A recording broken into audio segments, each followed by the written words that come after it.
What's up guys, Houndish here, and today we're jumping in to talk a little bit about Destiny 2 over the next few months, and Bungie's recent announcement of the delay for Beyond Light and Season 12. It's definitely something I've been thinking about, and I think the conversation has started to pick up in the community as well. A lot of players are discussing their stance on the delay, and as always, there are some mixed opinions. So we're going to speak about what it actually means for the remainder of this season, the additional content we're getting, but also the influence going into Year 4 and the kind of knock-on effect for subsequent seasons. It's safe to say this is much more of a discussion video with some info about the roadmap coming up, and hopefully it'll serve pretty well as a catch-up on what's going on with Destiny's content over the next few months as well. So actually there was a pretty interesting Reddit post by Voidlock, and they said that Season of Arrivals has been the high point for Year 3, but we should prepare for the salt mine to explode with 105 days remaining in the season. But basically they're pointing out that with the delay for next season, in fact the start of Year 4, at this point we still have more than a full season's waiting time until the Beyond Light content drop. However, we should remember that this season still wouldn't be over until September, even if the delay wasn't happening. So there's that, and we do have remaining content for this season, albeit now looking a little more scarce than before.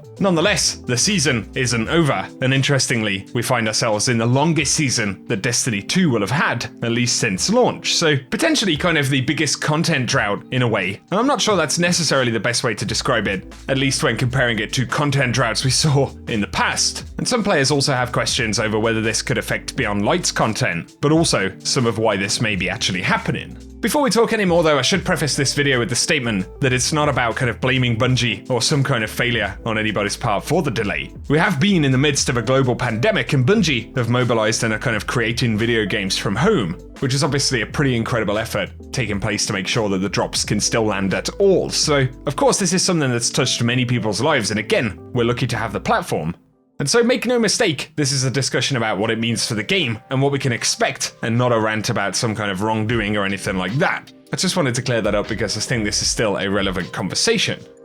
And so definitely give us your thoughts in the comments section as we go, but DMG gave a response to the Reddit thread we originally referenced. And he said over the next few months, some twabs will be meaty, giving topics for you to chew on and discuss for hours on end, but others will be business as usual. We have a bit to talk about before November 10th, but things are still in development and we want to get our ducks in a row to make sure our messaging is clear and factual. And importantly, he finishes by saying that we know you want to hear more things about Transmog, further Destiny content vault details, sandbox updates, and other general changes to Destiny 2 features. Details will come in time, and we'll be more than happy to get that info to you when it's ready. But until then, we've got moments of triumph, seasonal events, and general D2 gameplay to keep you company. And I would say that this is an important expectation setter in terms of the upcoming conversation about the game. Initially, Bungie will be using the TWAB platform. Importantly, as we've seen in the recent past, Bungie made additional kind of efforts to give weekly updates on important changes coming to the game before Season 11. And so that kind of conversation appears like it's going to continue,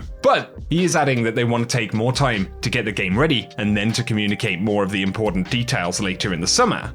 And realistically, it's looking like the back end of the season in September and beyond is probably when we're going to get most of that conversation. Do bear in mind that Gamescom is a little bit later in August as well, and it's possible we could get some teasers there, but other reveals and conversations are obviously a little bit further out now with the delay. So that kind of sets the context for where we're at with Beyond Light and the expectations that Bungie are setting at the moment, but what about the game itself? Well, I think it's worth clarifying what to expect now in this extended season, because it looks pretty clear, and as Bungie have kind of stated, in extending the season, they have ensured that Festival of the Lost will happen in October, which is definitely good, but some folks seem to think that we could potentially see some content brought forward, all made to fill the gap, and we need to remember that outside of the roadmap beats Bungie have given us, this entire extension is about taking the time to make Beyond Light as good as possible. And so while surprises could totally happen, we need to temper our expectations as well. So up next, let's take a look at the roadmap as it stands and how that's going to kind of feed content into the game over the next 3 months. Of course, Solstice of Heroes is coming out in August, so we're going to get new armor, the European aerial zone will return. There'll be quests and cosmetic drops and things like that, the armor really being the primary focus. And then at some point after that Solstice drop in August, as far as we know, we should be looking at the Evacuation exotic quest, so that'll be a kind of conclusion piece for this season, both awarding an exotic but also being pretty critical to the story moving into Beyond Light, and closing out Season 11 itself. As far as we know, that could be dropping sometime in early September, although things have been moved around a little bit on these roadmaps, so there's no way to be certain until it happens or Bungie gives us the info. And then as Bungie said, Moments of Triumph will be extended to November 10th, and that gives players quite a bit more time to get them done. And then Festival of the Lost will take place during Season of Arrivals, beginning on October 6th. And I've said that that'll include new masks, triumphs, and mummified rewards. Whatever those turn out to be, could be potentially interesting. And we have previously seen exotic quests drop alongside these events as well, so that is a possibility, even with that sitting inside of Season 11. But outside of those things, Bungie say they're planning a handful of ritual activity modifiers, including increased valor, infamy, additional redacted bonuses, and the Iron Banner. So realistically, outside of the season ending, a possible new story piece for that in September, we're kind of going to get one of those pieces of content per month between now and November. Of course, that'll be interspersed with Iron Banners, additional boosts to Valor and Infamy, as well as that redacted boost, which could potentially look like an XP boost or something like that. That is, unless it's linked to the Festival of the Lost. And so, it's kind of an interesting position, isn't it? Because relative to what we've seen throughout Destiny 2's duration so far, this could almost qualify, I guess, as a content drought a bit down the road. But historically, if we look back at D1, even this period of time is nothing relative to the kinds of content droughts we saw then. If we look at the Taken King, which was really the premier piece of expansion content for D1, it was awesome, but after that drop, we had to wait until the April update to see more content outside of live events, and even that drop compared to a season was very, very small. So I think it is worth remembering as well that this is no 8-month gap, thankfully. And so aside from the content, one thing we can probably anticipate happening sometime after September will be much more activity from the Bungie side when it comes to talking about system changes and how some of that new content will work, at least based on what DMG had said previously. And so, once again, give us your thoughts, guys. Any opinions you have about the delay itself, or any of your plans over the summer and things like that, while we wait for Beyond Light. But I think it's interesting also to discuss more of why this kind of delay has happened. And of course, the fact that this happened in Shadowkeep, as well as now in Beyond Light. So, outside of the global situation at the moment, Bungie did also delay Shadowkeep last year.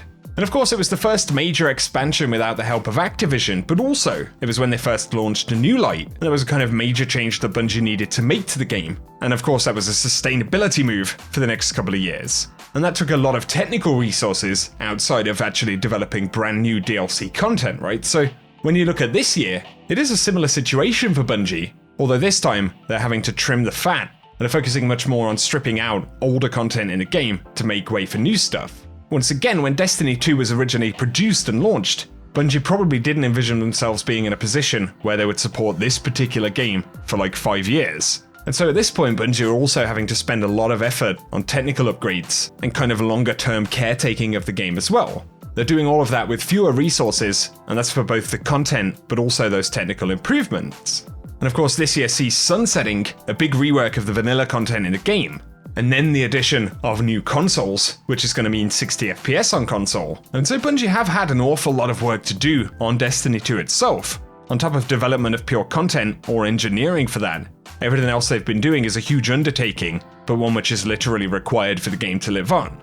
Bungie haven't said as much, but it's almost a 2.0 or 3.0 level overhaul of real estate and items in the game. But the interesting knock-on effect to discuss here will be for Year 4 and the seasonal drop that happens after Beyond Light. So that seasonal roadmap could be affected because, personally, I think it's likely that we'll see at least Season 13, which should be the winter season in December, moved out to February or even March or something like that. Regardless, it seems pretty unlikely that Bungie would launch it in December, and to have what we assume to be such a large content drop with Beyond Light, only a month apart from the next season, doesn't seem to be something that Bungie are likely to do. And so that's going to be a further point of conversation and something that Bungie will probably touch on at some point in the next few months.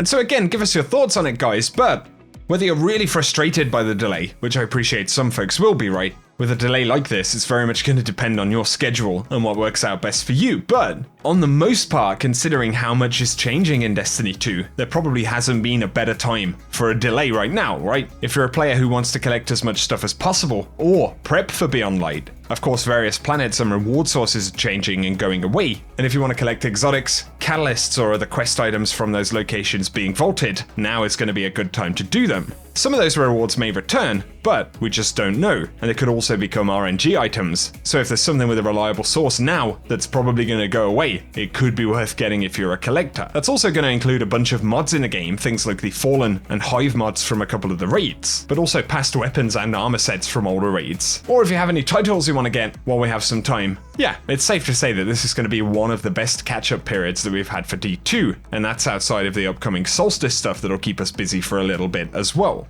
Otherwise, when things do really kind of get quiet, probably around September, October time is when we'll feel it the most. I'd say it's a great opportunity to play some other games for a while. And really, we're going to be asking ourselves the question, how much content is actually in Beyond Light? Forsaken was really the champion for expansions in D2, and Shadowkeep was a good chunk smaller, but was definitely appreciated and needed as an expansion drop at the end of 2019. We're going to have that partner season running alongside Season 12 as well, so either way, once November rolls around, I'm sure it will be the busiest time that we've had so far this year. But guys, give us your thoughts down in the comment section. Are you taking advantage of the catch-up time, or are you going to be jumping in and playing other games, kind of taking a break, or just feeling rather frustrated at the delay itself? It's something I can definitely appreciate. For me personally, I've been locked into a couple of years of grind, a lot of work stuff, but also the house renovation, and some stressful family stuff here and there. So to be honest, I'm going to lean into this one personally and get some space and as much rest as possible.